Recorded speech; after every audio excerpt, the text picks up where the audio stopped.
हाय नमस्ते वेलकम। मैं अनिकेत भावे आप सभी का मेरे एजुकेशन हाउस यूट्यूब चैनल पे तहे दिल से स्वागत करता हूं।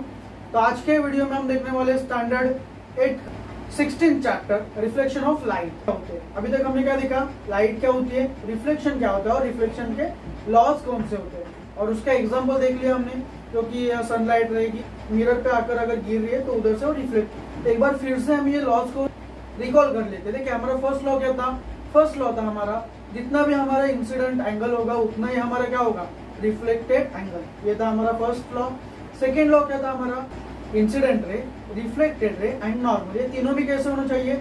एक ही प्लेन पे होने चाहिए। मतलब एक ही, अगर आपने मिरर लिया है तो वो तीनों भी एक ही मिरर के ऊपर होने चाहिए। तीसरा हमारा लॉ था कि incident ray and reflected ray ये दोनों भी नॉर्मल के अपोजिट पार्ट्स में रहेंगे, या फिर नॉर्मल के अपोजिट टू नॉर्मल रहेंगे। अभी हम देखते हैं रिफ्लेक्शन के टाइप्स कौन से होते हैं। तो टेंशन मत लीजिए, रिफ्लेक्शन के सिर्फ दो ही टाइप्स होते हैं। फर्स्ट रहता है वो, फर्स्ट टाइप रहेगा रेगुलर रिफ्लेक्शन, एंड जो सेकेंड टाइप रहेगा वो होगा इरेगुलर रिफ्लेक्शन, जो कि इसके अपोजिट होगा। तो अभी रेगुलर रिफ्लेक्शन क्या हुआ अभी हम देख लेते हैं। अगर आपको पता नहीं रहेगा तो पता रहेगा तो एक बार फिर से रिवाइज हो जाएगा। The reflection of light from a plane and a smooth surface is called regular reflection. अभी यहाँ पर दो चीजें बहुत इंपॉर्टेंट है, एक तो प्लेन एंड दूसरा तो स्मूथ। ये दोनों भी जो वर्ड्स है वो बहुत इंपॉर्टेंट है। उसकी वजह से यहाँ पर आपको आपकी जो डेफिनेशन है वो क्या होती है, कंप्लीट होती है। डेफिनेशन क्या कही हमने? The reflection of a light from a plane and a smooth surface. तो अगर आपने ये दो वर्ड या अगर आपने निकाल दिए या फिर गलत लिख लिया तो उसका कुछ मीनिंग रह जाएगा क्या? नहीं रहेगा। इसके लिए ये दो चीजें ये डेफिनेशन में बहुत इंपॉर्टेंट है। जैसे कि आप देख लीजिए कि मिरर रहता है, मिरर कैसा रहता है? पूरा प्लेन रहता है और उसके ऊपर किधर भी डार्क धब्बे नहीं रहते, बराबर। जैसे कि मून के ऊपर रहते हैं डार्क धब्बे, तो वैसे यहाँ पर रहते हैं क्या? मिरर के ऊपर नहीं रहेगा। या फिर कोई भी ग्लास रहे तो आपने कहीं पर भी वो मिरर के ऊपर कौन से भी जगह पर से आप पेन मतलब लेजर लेके लाइट मार लीजिए, लाइट रेज वहां पर पास कर दीजिए, तो भी वहां पर angle of i and angle of r कभी भी मिसमैच नहीं होंगे, मतलब कभी भी अलग अलग नहीं होंगे। अब ऐसे एक रेज लीजिए, दो लीजिए, तीन लीजिए, चार लीजिए, जितना आपका मर्जी है उतना आप रेज लेजर लेके वहां पर वो प्लेन सरफेस के ऊपर इंसिडेंट रे मार सकते हैं, मतलब वो लाइट्स मार सकते हैं। तो जितने भी उसके इंसिडेंट रे होंगे एंड जितने भी उसके रिफ्लेक्टेड रे होंगे वो कैसे रहेंगे? कॉमन रहेंगे, मतलब वो इक्वल रहेंगे। ये अभी कौन बता रहे हैं? ये मैं बता रहा हूँ कि आपको, हाँ मैं ही बता रहा हूँ, लेकिन ये किसके बेसिस पे बता रहा हूँ? ये मैं बता रहा हूँ आपको जो अभी हमने थोड़ी देर पहले लॉ देखा वो लॉ के बेसिस पे। जो थोड़ी देर पहले हमने जो नियम देखा था, रिफ्लेक्शन, लॉज ऑफ रिफ्लेक्शन या फिर प्रकाशाच्या परावर्तनाचे नियम, जे बघितले होते त्याच्या अकॉर्डिंग मी तुम्हाला सांगतो, जो उसके बेसिस पे मैंने आपको बताया। तो यहाँ पर क्या हुआ, समझ के चले कि मैंने 10 लेजर लाइट से वहां पर इंसिडेंट रे मार दिया, मतलब लाइट वहां पर मैंने वो मिरर पे मार दी। तो सीधी सी बात है, मेरे पास कितने लेजर थे? 10। तो मेरा इंसिडेंट रे कितना होगा? 10 होगा। अगर मेरे इंसिडेंट रे 10 है तो मेरे इंसिडेंट एंगल कितने होंगे? वो भी तो 10 होंगे। तो मेरा हर एक इंसिडेंट एंगल को मैं अलग अलग एक नाम दूंगा।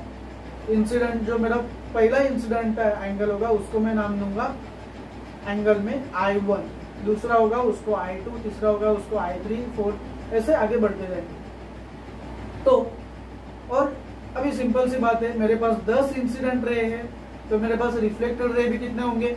10 हो गए। अगर मेरे पास 10 रिफ्लेक्टेड रे हैं तो कॉमन सेंस आपका यूज करके बताओ कि हमारे पास रिफ्लेक्टेड एंगल कितने होंगे, मतलब एंगल आर कितने होंगे? वो भी तो होंगे 10, बराबर। तो अभी यहाँ पर ये सब मैंने आपको क्यों खिचड़ी बताई, ताकि आपको यह समझ में आ सके कि किसी भी स्मूथ एंड प्लेन सरफेस पे अगर आपने लेजर मार दिया तो आप जितना आपका मर्जी चाहे उतना आप वहां पर लेजर मार दीजिए। एंगल आई की जो वैल्यू होगी वो आपको कैसे मिलेगी? सिमिलर ही मिलेगी। जैसे कि सपोज अभी जो मेरा फर्स्ट वाला एंगल है, एंगल ऑफ इंसिडेंट है, अगर उसकी वैल्यू 40 डिग्री होगी तो मेरे जितने भी एंगल ऑफ इंसिडेंट होंगे, मतलब आपाती कोण होंगी जिसको हम बोलेंगे मराठी में, तो उसकी जो भी वैल्यू होगी वो कितनी होगी, 40 ही होगी। मतलब मेरा incident angle 1, incident angle 2, incident angle 3, ऐसे करते करते इंसिडेंट एंगल 10, ये सभी की वैल्यू कितनी होगी, 40 डिग्री। अभी हमारा जो वो लॉ था वो क्या बताता है, जितना आई होगा उतना ही क्या होगा, आर होगा। तो अभी हमारे यहाँ पर आई कितना है, 40 डिग्री है, तो हमारा आर भी कितना होगा, 40 डिग्री होगा। एक आर मेरा 40 डिग्री का है, तो मेरे सभी आर कैसे होंगे, मतलब एंगल ऑफ आर कैसे होंगे, 40 डिग्री के होंगे। तो यही बताता है हमें रेगुलर रिफ्लेक्शन। एक ही चीज है वो ध्यान में रख लीजिए, जितना भी आई होंगे इज इक्वल टू जितने भी आर होंगे। मतलब आई, अगर आई की वैल्यू 40 है तो आर की भी वैल्यू कितनी होगी, 40 ही होगी। ये बात आप ध्यान में रख सकते हैं। ये था हमारा रेगुलर रिफ्लेक्शन। अभी हम देखेंगे इसका सेकेंड टाइप जो कि था इर्रेगुलर रिफ्लेक्शन। इर्रेगुलर रिफ्लेक्शन मतलब क्या, उसका बेस्ट एग्जांपल है हमारे भारत की सड़कें। वो कभी भी आपने देखिए कि ऐसा पूरा एक प्लेन ही रहेगा सरफेस, या फिर जो सड़कें रहेंगी, जो रोड्स रहेंगे भारत के, इंडिया के, वो कभी भी ऐसा पूरा प्लेन रहता है। आपने कभी देखा है क्या, नहीं। अगर आपने वैसा देखा होगा तो आप इंडिया में नहीं रहते हो, ये तो सिंपल सी बात है। आप किसी अदर कंट्रीज में रहते हो, पाकिस्तान को छोड़ के, क्योंकि उधर की परिस्थिति हमसे भी बदतर है। चलो ये था जोक का पार्ट। तो अभी यहाँ पर आप देख सकते हो कि इर्रेगुलर रिफ्लेक्शन में क्या होगा। भारत की सड़कों का एग्जांपल मैंने इसके लिए दिया था क्योंकि वो जो सरफेस रहता है वो कभी भी प्लेन सरफेस नहीं रहता है। पहले हम देख लेते हैं इर्रेगुलर रिफ्लेक्शन की डेफिनेशन क्या है। तो डेफिनेशन है इर्रेगुलर रिफ्लेक्शन की, reflection of a light from a rough surface is called as irregular reflection. अभी यहाँ पर भी हम लेंगे सिमिलरली। अभी यहाँ पर आपको कौन सा भी एक सरफेस लेना है जो कि प्लेन नहीं रहेगा, उसमें कहीं पर तो ऐसा ऊंच नीच कुछ ना कुछ तो रहेगा, या फिर किधर ना किधर तो गड्ढे रहेंगे। ऐसा सरफेस आपको लेना है। वहां पर भी सिंपल आप 10 लेजर ले लीजिए, उसके ऊपर से अगर आपने लाइट वो सरफेस के ऊपर मार दिया, मतलब लाइट अगर आपने चालू कर दिया, टॉर्च ऑन कर दिया या फिर लेजर ऑन कर दिया, तो भी क्या होगा। अभी यहाँ पर एक चीज इम्पोर्टेंट है, वो ध्यान में रखिए। यहाँ पर इंसिडेंट एंगल मतलब जितना भी आपाती किरण होगा, आपाती कोण होगा, उतना ही रिफ्लेक्टेड रे यानी परावर्तित कोण कभी भी आपका नहीं रहेगा। ये चीजें आपको ध्यान में रखनी है। मतलब क्या होगा, यहाँ पर angle of i is not equal to angle of r. ये चीजें आपको ध्यान में रखना है। तो ये आपको डिफरेंस बिटवीन के लिए आ जाता है, फर्क स्पष्ट करने के लिए आपको आ जाता है कि regular reflection and irregular reflection में क्या डिफरेंस है। तो वहां पर आपको ये 2 पॉइंट्स लिखने हैं।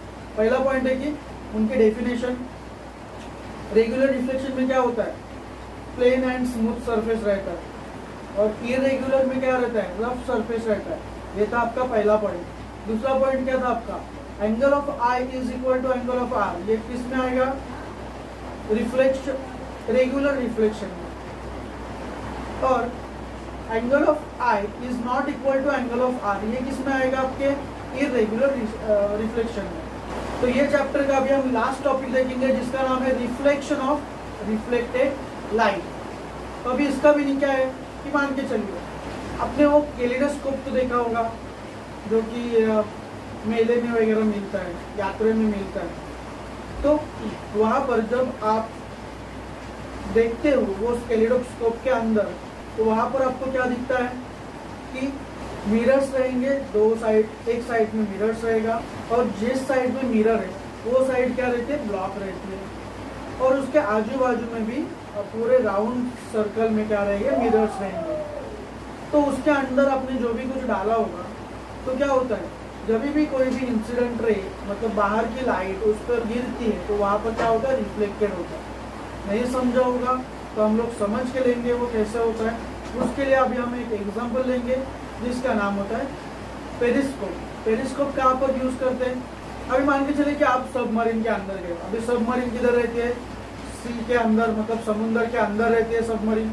तो सबमरीन में जो नीचे बैठे हुए जो नेवी ऑफिसर्स रहेंगे या फिर कोई भी दूसरे जो आदमी रहेंगे, तो वो कैसे देखते हैं कि सरफेस के ऊपर क्या है करके, मतलब जो सी का सरफेस है उसके ऊपर क्या है करके वो कैसे देखते हैं, उसके लिए वो क्या, वो सबमरीन के बाहर आते हैं और तैरते तैरते ऊपर समंदर तक आते हैं क्या, समंदर के सरफेस की तरफ आते हैं क्या, देखने के लिए क्या अरे बाबा कोई दुश्मन वगैरह आ रहा है क्या, बाद में हम फिर से नीचे जाएंगे और हमारे साथीदारों को बताएंगे, ऐसा कुछ होता है क्या, नहीं। तो वहां पर ये जो फेनोमिनन है रिफ्लेक्शन ऑफ रिफ्लेक्टेड लाइट, ये यूज होता है। अभी आपको एक डायग्राम दिख रहा होगा पेरिस्कोप का, उसका स्ट्रक्चर आप ध्यान में रख लीजिए ताकि आपको रिफ्लेक्शन ऑफ रिफ्लेक्टेड लाइट क्या होता है वो आपको समझ में आए।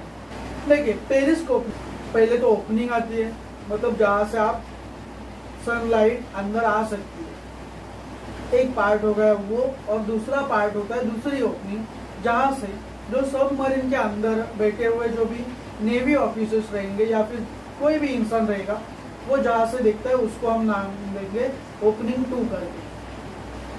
तो ये 2 ओपनिंग्स आ गए। अभी पहले ओपनिंग के लास्ट में एक मिरर बिठाया रहेगा, आप देख सकते हो, उसको हम नाम देंगे मिरर 1 करके। और उसके ही सिमिलर नीचे 90 डिग्री, उसके ही सिमिलर नीचे 90 डिग्री यानी कि एकदम बराबर नीचे क्या होगा, एक दूसरा मिरर लगाया होगा जिसको हम नाम देंगे मिरर 2 करके, जो कि क्रॉस सेक्शन में बिठाए रहते। दोनों भी मिरर जो रहते हैं वो एक दूसरे से क्रॉस सेक्शन में बिठाए रहते हैं। तो ये चीज आप ध्यान में रख लीजिए। उसके बाद में क्या होगा, जब भी सनलाइट ओपनिंग 1 से अंदर आ जाएगा तो वो क्या होगा, वो जो मिरर 1 है उसके ऊपर जाके वो स्ट्राइक होगा, मतलब उसके ऊपर जाके वो गिर जाएगा। गिरने के बाद मिरर है तो उसका बैक साइड तो ऑब्वियसली वो क्या होगा, क्लोज रहेगा, बराबर। बैक साइड क्लोज रहेगा मतलब वो पूरा तरीके से कवर रहेगा, तो वो रेज रहेगा, वो दूसरी तरफ जा नहीं सकता है, तो वो क्या होगा, रिफ्लेक्टेड होगा। अभी रिफ्लेक्टेड होके वो कहाँ पर गिरेगा, जो नीचे हमारा मिरर 2 है उसके ऊपर जाके गिरेगा, बराबर।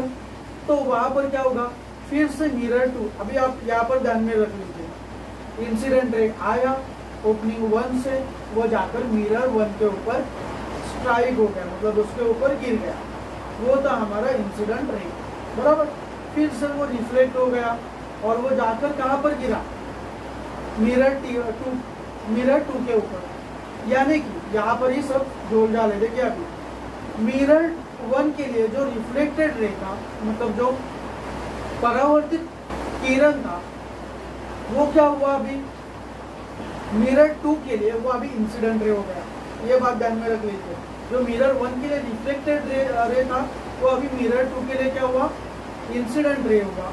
तो इसको ही हम कहते हैं रिफ्लेक्शन ऑफ रिफ्लेक्टेड है। मिरर 1 का वो तो रिफ्लेक्ट हो गया, फिर वो मिरर 2 में जाके क्या हुआ, इंसिडेंट, मतलब आई हो गया उसका। तो ये बात ध्यान में रख लीजिए। बाद में क्या होगा, वो मिरर 2 पे गिरने के बाद फिर से वो रिफ्लेक्ट होगा और वो कहा जाएगा, जो भी ओपनिंग 2 से देख रहा है उसके आंख में चला जाएगा, मतलब वो वहां से वो देख सकता है कि सी के सरफेस के बाहर क्या हलचल चल रही है। तो इसी को हम कहते हैं reflection of reflected ray. I hope आपको समझ में आया होगा। अगर ये चैप्टर अगर आपको नहीं समझा, अगर ये चैप्टर आपको नहीं समझा होगा तो आप कमेंट बॉक्स में या फिर आपको जो स्क्रीन पर अभी पट्टी दिख रही है जहाँ पर आपको इंस्टा आईडी या फिर FB आईडी या फिर व्हाट्सअप नंबर दिख रहा है, आप वहाँ पर आपका जो भी डाउट्स रहेगा वो आप डाल सकते हो, मैं उसका जल्द से जल्द आपको रिप्लाई कर दूंगा। तो अभी हम मिलेंगे नेक्स्ट वीडियो में एक नया चैप्टर लेके, तब तक के लिए स्टे ट्यून्ड गाइस।